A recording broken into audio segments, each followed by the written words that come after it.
జై భీమ్ జై భారత్ సోదరులారా, చూడండి ఎంత దుర్మార్గమైన ఘటన అంటే ఆంధ్రప్రదేశ్ అంబేద్కర్ కోనసీమ జిల్లా పి గన్నవరం కందాలపాలెం అనే గ్రామంలో హైదరాబాద్లో నివసిస్తున్న పట్టగూడి కోసం బతకడానికి వెళ్ళిన హైదరాబాద్లో నివసిస్తున్న శ్రీనివాస్ అనే ఒక వ్యక్తి హైదరాబాద్లో చనిపోవడం జరిగింది. అనారోగ్య శాతం చనిపోవడం జరిగింది. చనిపోతే ఆయన్ని సొంత గ్రామమైన కందాలపాలెం తీసుకొచ్చారు. పి గన్నవరం కందాలపాలెం తీసుకొస్తే అక్కడ మరి ఒక అగ్రవర్ణానికి చెందిన మరి కాపు సామాజిక వర్గానికి చెందిన ఒక ఇంట్లో పెళ్లి జరిగింది. అక్కడ అదే రోడ్డు ఎస్సీ కాలనీ రోడ్డు, అది ఎస్సీ కాలనీ పేరు మీద వేసిన రోడ్డు. అది ఆ రోడ్లో మరి అందరికీ హక్కు ఉంటుంది. అది మరి అలా ఒక పెళ్లి పందిరి వేసుకున్నారు. పెళ్లి జరిగిపోయి 10 రోజులు అవుతుంది, ఇంకా తీయలేదు. అది ఆ పందిరిలో నుంచి ఈ బాడీ వెళ్ళాలన్నా రావాలన్నా అదే పందిరి. మరి ఆ పందిరిలో నుంచి శవాన్ని రానవద్దని చెప్పి అడ్డుకుంటే అలా బయట నుంచి తీసుకొచ్చి ఇంటికాడ నుంచి అంతా అన్నీ చేసుకుని అక్కడి నుంచి అంత్యక్రియలకి తీసుకెళ్తుంటే అక్కడ పవన్ కళ్యాణ్ గారు, కూటమి ప్రభుత్వమైన పవన్ కళ్యాణ్ గారు సామాజిక వర్గమైన కాపు వర్గానికి చెందిన అక్కడ కాపులు ఒక అలా ఊరందరూ కలిసి నేను ఈ శవాన్ని మా ఇంటి ముందు తీసుకురావద్దని చెప్పేసి అక్కడి నుంచి వాళ్ళని కొట్టి రోడ్ల మీద గందరగోళం చేసి ఆ శవాన్ని కింద పడేసి గందరగోళం చేయడం, ఎంత దుర్మార్గమైన చర్య చేసి వాళ్ళని తోటలంటూ శవాన్ని తీసుకెళ్లేలాగా ఇది ఇబ్బంది పెట్టారు. ఇది ఎంత కులవివక్ష అంటే, అయ్యా పవన్ కళ్యాణ్ గారు, మీరు 21 సీట్లు గెలవడానికి కారణం మీ కాపులు ఒక్కరు ఓటు ఎత్తి గెలవలేదండి. అక్కడ ఉన్న రిజర్వ్డ్ క్యాండిడేట్ అయిన ఎమ్మెల్యే ఆయన కూడా ఈ ఎస్సీలకి మద్దతుగా మాట్లాడింది లేదు. ఎందుకంటే అక్కడ అధికారంగా కాపులు ఉన్నారు. కాపులకి ఆ జనసేన పార్టీ అండగా ఉంది. అక్కడ టీడీపీ పార్టీ మద్దతు ఉంది, కూటమి అయిన టీడీపీ పార్టీ బీజేపీ. మరి ఎస్సీల బతుకులు ఇంతేనా? ఒక్కసారి పవన్ కళ్యాణ్ గారు, మీరు ఎంతో మెజార్టీ గారు నెక్స్ట్ తరంలో కాబోయే సీఎం అని చెప్పి అందరూ చెప్పుకుంటున్నారు. మరి మీ ఎస్సీల ఓట్లు మీకు అక్కర్లేదా? మరి ఇక్కడే ఇదే కాదు, ప్రతి ఊర్లో కూడా ఎస్సీల మీద బీసీల మీద దాడులు జరుగుతున్నాయి. మరి ఈ కూటమి ప్రభుత్వం మరి వైఎస్ఆర్ పార్టీని ఎస్సీలు దాడి పార్టీ, ఆ పార్టీ ఈ పార్టీ అని చెప్పేసి కూటమి పార్టీ గెలిచింది. కూటమి పార్టీ గెలిచిన తర్వాత కూడా ఈ దాడులు ఆగుతులేదంటే అందుకనే కదా వీళ్ళు క్రిస్టియన్స్ మతంలోకి వేరే మతాల్లోకి ఎందుకు వెళ్తున్నారు ఇప్పుడు అర్థమైంది కదా. పవన్ కళ్యాణ్ గారు, మీరు సనాతన ధర్మం అని చెప్తున్నారు.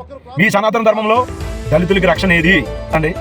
వీళ్ళు తెలుసుకోవాలి. ఎస్సీ ఎస్టీ బీసీలారా, మీకు జ్ఞానం తెలుసుకోండి. ఇక్కడి నుంచి జరగబోయే అన్యాయాలు, అక్రమాలు కూడా, ఇలాగే అణిచివేతలు కూడా జరుగుతాయి. మరి పవన్ కళ్యాణ్ గారు మరి అందరూ పార్టీ అని ప్రూవ్ చేసుకుంటారా, లేకపోతే ఓన్లీ కాపుల పార్టీ అని ప్రూవ్ చేసుకుంటారా? ఈ 10 మంది శిక్ష పడితేనే తెలుస్తుంది. ఇది నా దళితులారా, మీరు అర్థం చేసుకోండి. మరి ఇదేంటిది? ఇప్పుడు భారత రాజ్యాంగంలో ఉన్నామా, మనుధర్మ శాస్త్రంలో ఉన్నామా? పవన్ కళ్యాణ్ గారు, మీరు సనాతన ధర్మం అని చెప్పేసి, సనాతన ధర్మం అంటే ఇదేనా? మీ సనాతన ధర్మం చెప్పింది ఇదేనా? ఎస్సీలని, ఈ బీసీలని, దళితుల్ని అంచివేయండి, మనకి బ్రాహ్మణులకి అగ్రవర్ణాలకి చోటు ఉందా మీ సనాతన ధర్మం? మీరు ఇదేనా తెల్లవారులెగితే ఊగిపోతారు సనాతన ధర్మం అని? ఇదేనా? మీరు అక్కడికి వచ్చి మీరు మాట్లాడింది ఉందా? మీరు వచ్చి మీ వాయిస్ తెలియజేసింది ఉందా? మీ ఎమ్మెల్యే గారు మాట్లాడింది ఉందా? ఏంటది? ఎంత దారుణమైన పరిస్థితి మన ఆంధ్రప్రదేశ్. ఇప్పుడు కూడా మనం ఏ టెక్నాలజీ వాడుతున్నాం, అంతరిక్షంలోకి రాకెట్లు పంపిస్తున్నాం, ఈ అమెరికాతోనూ రష్యాతోనూ ఇలాంటి ఇజ్రాయిల్తోనూ పోటీ పడుతున్నాం. ఇవాళ ఇంకా కూడా ఈ కుల వ్యవస్థ అంటే సనాతన ధర్మం అంటే ఇంతేనా? భారత రాజ్యాంగం కదా అందరినీ సమానంగా చూసేది. మీ సనాతన ధర్మం అంటే ఇలాగుంటుందా? మీకు బీరికి, బిర్యానీకి, బిస్కెట్లకి, పచ్చనోటికి బానిసైన చూపు కూడా మన బతుకులు ఇంతే. ఎందుకంటే చూడండి, ఎస్సీ సబ్ ప్లాన్లో వేసిన రోడ్డు అది. ఆ రోడ్డు మీద అగ్రవర్ణాలనే వాళ్ళు రానివ్వకుండా చేయడం అంటే ఇది సనాతన ధర్మంలో ఇంతే ఉంది. చాతుర్వర్ణంలో ఇదే ఉంది. బ్రాహ్మణ క్షత్రియ వైశ్యులు తప్ప తన వాళ్ళందరూ శూద్రులు అణిచివేతకు గురయ్యారు. ఇప్పుడు కూడా మన పవన్ కళ్యాణ్ గారు సనాతన ధర్మం అంటే ఇలా ఉంటుంది. ఒక్కసారి చూడండి పవన్ కళ్యాణ్ గారు, మీరు దీని గురించి ఆ 10 మంది మీద కేసులు పెట్టారంట. ఆ 10 మందిని ఇమీడియట్లీగా అరెస్ట్ చేసి SC ST atrocity sale case వేసి బలమైన కేసులు పెట్టి వాళ్ళని మళ్ళీ ఏపీ ఆంధ్రప్రదేశ్ రాష్ట్రంలో ఎక్కడా కూడా జరగకుండా అంత కఠినంగా శిక్షించి మీరు చేస్తారా?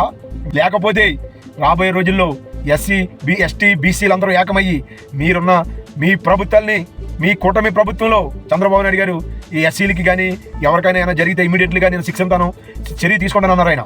మరి ఇది చూడండి ఒక్కసారి ఎంత దుర్మార్గమైన ఘటన. ఐఏఎస్ అవుతున్నారు, ఐపీఎస్ అవుతున్నారు, పెద్ద చదువులు చదువుతున్నారు. మా పిల్లలకి ఎంత అవమానకరమైన ఘటన. ఇవాళ తోటలంట శవాన్ని తీసుకెళ్తామంటే ఎంత దుర్మార్గమైన చర్య. ఎవరు చెప్పారండి?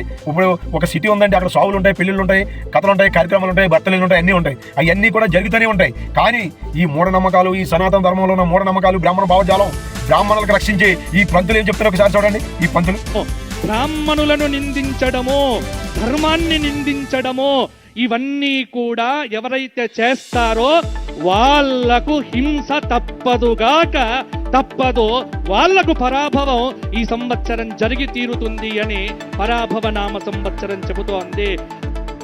చూశారు కదా, ఇదండి బ్రాహ్మణులను రక్షించుకోవడానికి గో బ్రాహ్మణేభ్య సుఖమస్తు నిత్యం సర్వజన సుఖినీ భవంతు. గోవు బ్రాహ్మణుడు సుఖంగా ఉంటే సర్వలోకాలు సుఖంగా ఉంటాయని రాసి పెట్టుకున్నారు. అంతే తప్ప ఈ బ్రాహ్మణ భావజాలాన్ని అంబేద్కర్ గారు భారత రాజ్యాంగం అనే ఒక పవిత్ర గ్రంథం రాసి ఈ బ్రాహ్మణ భావజాలను పక్కన పెట్టి సమానానికి అందరికీ కూడా సమాన హక్కులు కల్పించిన దేవుడు ఎవరు ఉన్నారంటే నా దేవుడైన డాక్టర్ బిఆర్ అంబేద్కర్ గారి. ఉప్పుడైనా కళ్ళు తెలవడరా రే నా దళిత సోదరులారా, మిమ్మల్ని అంటున్నా.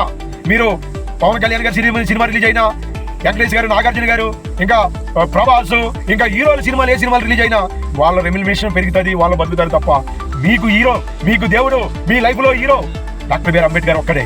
మీ కొరకు, మీ బిడ్డల కొరకు, మీ కుటుంబం కొరకు ఆయన భార్యని, కుటుంబాన్ని, పిల్లల్ని కోల్పోయి ఏకజీవిగా మిగిలిన దేవుడు ఇవాళ డాక్టర్ బిఆర్ అంబేద్కర్ ఒక్కరే. ఆయన గుర్తించారా మీ జీవితాలు బాగుంటాయి. లేకపోతే ఇవాళ మీ బతుకులు చూసారా చాత్రవర్ణం, బ్రాహ్మణ క్షత్రియ వయసులు తప్ప ఇంకెవ్వరికి కూడా శూద్రులు అనే వాళ్ళు అణిచివేత గుర్తించుకోండి. జై భీమ్, జై భారత్, జై డాక్టర్ బిఆర్ అంబేద్కర్. అయ్యా పవన్ కళ్యాణ్ గారు, కుటుంబం, ప్రభుత్వం వాళ్ళని శిక్షించి ఇక్కడ పోయిన పరువుని నిలబెడతారా? యావత్ భారతదేశం చూస్తుంది అక్కడ జరిగిన సిచ్యువేషన్ అంతా కూడా.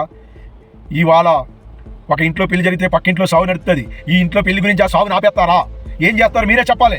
అది రోడ్డు, అది పబ్లిక్ రోడ్డు. శవాలు వెళ్తాయి, బర్త్డేలు వెళ్తాయి, పెళ్లిళ్ళు వెళ్తాయి, అన్నీ వెళ్తాయి. ఆ రోడ్డుని మీరు అంతకు ఆపాలి. అది అవమానకరం ఘటన కదా. వాళ్ళని కఠినంగా శిక్షించారా? క్షమాపణ భిక్షణ లేదు, కఠినంగా శిక్షించాలని మేము కోరుకుంటున్నాం. జై భీమ్, జై భారత్, జై భారత రాజ్యాంగం, జై డాక్టర్ బిఆర్ అంబేద్కర్.